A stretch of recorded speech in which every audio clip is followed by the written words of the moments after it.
দেওয়া আছে যে x মাইনাস 5y প্লাস 2 এই রেখাটি আমাদের যে বৃত্ত সমীকরণ দেওয়া আছে x square plus y square minus x plus 2y plus 1 equals to 0 এই বৃত্তটির যদি ব্যাস হয়ে থাকে আমাদের প্রদত্ত রেখাটি, তাহলে আমাদেরকে এর মান নির্ণয় করতে হবে।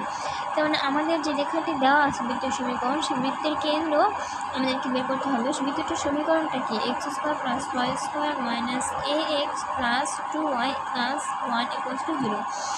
এখানে মাইনাস জি মাইনাস হচ্ছে বৃত্তটির কেন্দ্রটি কী হবে?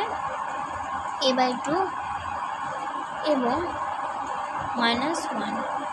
এখন এই যে পয়েন্টটা এই রেখাটির উপর অবস্থিত, কারণ এখানে বলা হয়েছে যে এই রেখাটি এই বৃত্তের একটা ব্যাস।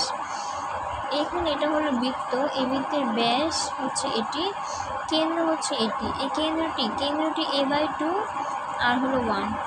এখন এই কেন্দ্রটি এই ব্যাসের উপর অবস্থিত, যদি অবস্থিত হয় তাহলে তো আমরা এখানে এর মান পেয়ে যাচ্ছি। তাহলে আমরা এই যে রেখাটি, এই রেখাটিতে আমরা এই মানটি বসালে কি হয়? আমরা এখানে পাই a/2 -5 -1 প্লাস 2 ইকুয়ালস টু 0। এখন এখানে সলভ করলে আমরা পাই এর মান -14।